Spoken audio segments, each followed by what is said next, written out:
Hello student, welcome back to my YouTube channel R classes. तो student, इस वाले video lecture में हम पीएन संधि डायोड का उपयोग अर्ध तरंग दृष्टकारी और पूर्ण तरंग दृष्टकारी के रूप में देखने जा रहे हैं। फ्रेंड्स, यह 5 नंबर में पूछा जाने वाला एक मोस्ट इंपॉर्टेंट क्वेश्चन है कि पीएन संधि का डायोड का उपयोग या तो अर्ध तरंग दृष्टकारी के रूप में पूछेगा या तो पूर्ण तरंग दृष्टकारी के रूप में पूछेगा। हम दोनों करा रहे हैं, आप दोनों अच्छे से तैयार कर लीजिए। हम स्टार्ट करते हैं।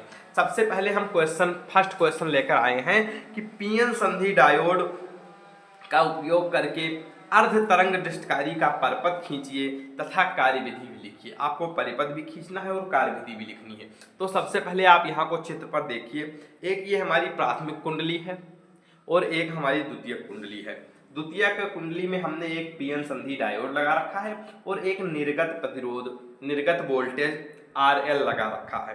अब हम इसके बनावट के बारे में थोड़ा सा बात करते हैं कि इसकी बनावट कैसी है। बनावट हमने अच्छे से लिख रखा है, एकदम सिंपल शब्दों का प्रयोग किया हुआ है। आप देखिए क्या है बनावट में। हमने लिखा है कि इसमें ट्रांसफार्मर की प्राथमिक कुंडली P को एक प्रत्यावर्ती धारा वोल्टेज से जोड़ देते हैं। अभी जो प्राथमिक कुंडली P है उसको एक प्रत्यावर्ती निवेशी धारा वोल्टेज से हम जोड़े हुए हैं। फिर हमने क्या लिखा हुआ, तथा द्वितीयक कुंडली S में एक पीएन संधि डायोड आपको ऊपर दिखा ही, तथा एक लोड प्रतिरोध RL श्रेणी क्रम में जोड़ देते हैं। निर्गत वोल्टता को लोड प्रतिरोध के बीच में प्राप्त किया जाता है। अब यहाँ पर आप देखिए, एक हमने पीएन संधि डायोड जोड़ रखा है और एक हमने लोड प्रतिरोध RL जोड़ रखा है। तो आई होप कि आपको बनावट क्लियर है। आप इसका स्क्रीनशॉट कर सकते हैं और चित्र का भी स्क्रीनशॉट कर लीजिए। अब हम इसके कार्यविधि के बारे में बात करते हैं। कार्यविधि भी हमने एकदम सिंपल शब्दों में लिखी हुई है। आप इसका देखिए। सबसे पहले क्या है कार्यविधि कि निवेशी प्रत्यावर्ती वोल्टेज के धनात्मक अर्धचक्र में जब द्वितीयक कुंडली का सिरा A B के सापेक्ष धनात्मक होता है। जब ये सिरा A धनात्मक होगा, किसके? सिरा A हमारा धनात्मक होगा B के सापेक्ष। तो जब सिरा A धनात्मक अर्धचक्र में B के सापेक्ष सिरा A हमारा धनात्मक होता है, ये सिरा A जो है वो B के सापेक्ष हमारा क्या हो जाएगा? धनात्मक हो जाएगा, होता है। तो संधि डायोड अग्रदिशिक होता है। जब A हमारा B के सापेक्ष धनात्मक होता है तो जो संधि डायोड है वो अग्रदिशिक की स्थिति में होता है। इस अवस्था में लोड प्रतिरोध में धारा C से D की ओर बहती है। अब इस अवस्था में C से D की ओर हमारा लोड प्रतिरोध में धारा हमारी बहेगी। तो ये चीज आपको क्लियर हो गया होगा।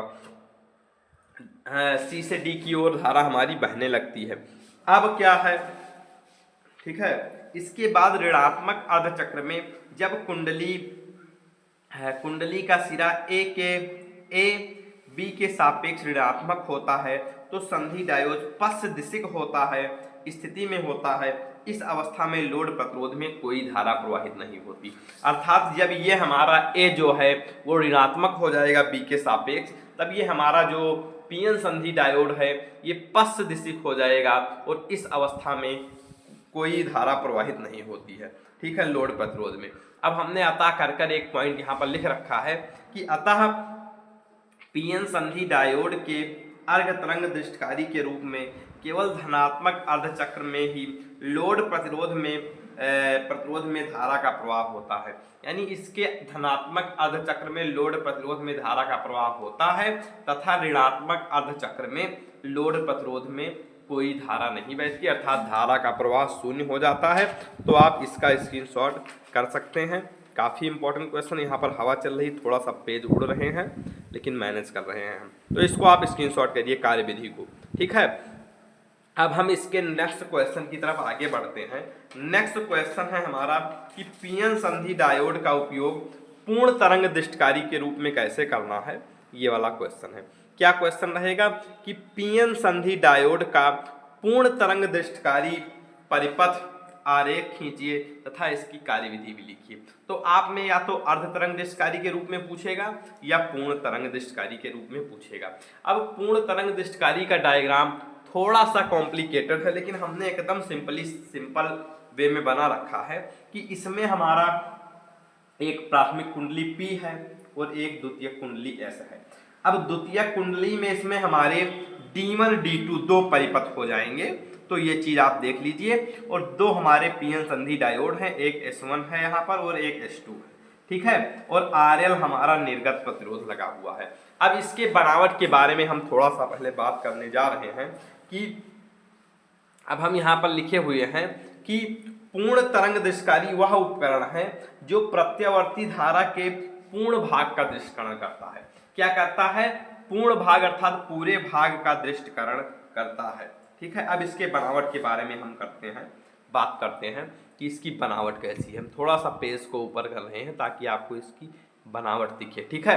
क्या लिखे हुए हैं हम कि इसमें प्राथमिक कुंडली को एक प्रत्यावर्ती धारा स्रोत से जोड़ देते हैं। अब ये प्राथमिक कुंडली ऊपर आपको दिखी अभी, ये देखिए, इसको एक प्रत्यावर्ती धारा स्रोत से हम जोड़ देते हैं, ठीक है। फिर क्या है, अब एक बार हम पहले पढ़ देते हैं अच्छे से क्या लिखे हुए हैं, उसके बाद फिर समझाते हैं ताकि आपको दिक्कत ना हो, ठीक है। तो प्रत्यावर्ती धारा स्रोत को जोड़ देते हैं तथा द्वितीयक कुंडली में दो संधि डायोड D1 और D2 हैं। अब जो हमारी द्वितीयक कुंडली है उसमें हमारे दो संधि डायोड D1 और D2 जोड़ देते हैं। इसमें P क्षेत्र को एक दूसरे से जोड़ देते हैं तथा N क्षेत्र को आपस में जोड़ देते हैं। एक लोड प्रतिरोध RL को द्वितीयक कुंडली के केंद्रीय निकास T तथा N क्षेत्र के बीच में जोड़ा जाता है। अब इसमें आप देखिए कि इस जो हमने दो पीएन संधि डायोड लगा रखे हैं उसमें हमने दोनों ये जो N क्षेत्र हैं इसको हमने इधर से जोड़ रखा है, फिर हमने दोनों P क्षेत्र को ऐसे ऐसे जोड़ रखा है और एक RL प्रतिरोध निर्गत बोलता हमने यहाँ पर बीच में लगा रखा है। तो आई होप कि आपको बनावट क्लियर हो गई होगी। कैसे आपको बनावट लिखनी है ये हमने एकदम अच्छी तरीके से बता दिया। अब हम बात करते हैं कि इसके कार्यविधि। अब इसकी कार्यविधि भी हम एकदम सिंपल शब्दों में लिखकर लेकर आए हैं। कार्यविधि आप देखिए, कार्यविधि क्या है कि एकदम सिंपल शब्दों में हमने कार्यविधि लिखी हुई है कि निवेशी प्रत्यावर्ती वोल्टेज के धनात्मक अर्धचक्र में जब कुंडली का सिरा AB के सापेक्ष धनात्मक होता है तब D1 संधि डायोड अग्रदिशिक होता है, ठीक है, जबकि D2 में धारा का प्रवाह अग्रदिशिक होता है। इस अवस्था में D1 में धारा C से D की ओर बहती है। अब जब हमारा A धनात्मक होगा, आप चित्र में देखिए कि जब हमारा A धनात्मक होगा, यहाँ पर A हमारा जब धनात्मक है तो हमारा ये D1 जो है वो अग्रदिशिक होगा, इसमें धारा C से D की ओर प्रवाहित होगी तथा D2 में धारा का प्रवाह शून्य होगा, ठीक है। अब आप यहाँ पर देखिए D2 में धारा का प्रवाह शून्य होता है। इसी प्रकार ऋणात्मक अर्धचक्र में जब A B के सापेक्ष ऋणात्मक होता है तो D2 अग्रदिशिक में होता है। अब जब हमारा A जो है वो ऋणात्मक हो जाएगा B के सापेक्ष, A जो है वो B के सापेक्ष ऋणात्मक हो जाएगा, तब ये हमारा D2 हमारा अग्रदिशिक में हो जाएगा और D1 पश्च दिशिक में हो जाएगा, ठीक है। तो यहाँ पर लिखे हुए हैं कि अग्रदिशिक में होता है, जो हमारा D2 है वो अग्रदिशिक में होता है तथा D1 पश्च दिशिक में होता है। अब हमारा D1 जो हो जाएगा वो पश्च दिशिक में होता है। इस अवस्था में D2 में धारा का प्रवाह C से D की ओर बहने लगता है। अब इसमें D2 में धारा हमारी C से D की ओर बहने लगेगी, जबकि D1 में धारा का प्रवाह शून्य होता है। इस प्रकार दोनों डायोड चालन की स्थिति में होते हैं, ठीक है। तो आप इसका स्क्रीनशॉट कर लीजिए, हमने कैसे लिखा हुआ है कार्यविधि, इसी तरीके से आपको लिखना है। बनावट देख लीजिए और चित्र देख लीजिए। तो फ्रेंड्स, इस वीडियो में हमने पीएन संधि डायोड का उपयोग सबसे पहले यहाँ पर अर्ध तरंग दृष्टकारी के रूप में देखा, ये देख सकते हैं आप क्वेश्चन। फिर हमने पीएन संधि डायोड का उपयोग पूर्ण तरंग दृष्टकारी के रूप में देखा। तो ये दोनों में से एक क्वेश्चन आपके बोर्ड एग्जाम में जरूर देखने को मिलेंगे। तो आप दोनों क्वेश्चन अच्छे से तैयार कर जाइए और आपके 5 नंबर बिल्कुल पक्के होने वाले हैं। मिलते हैं इसी तरीके से नेक्स्ट वीडियो में नेक्स्ट टॉपिक के साथ। तब तक के लिए बाय बाय, जय हिंद।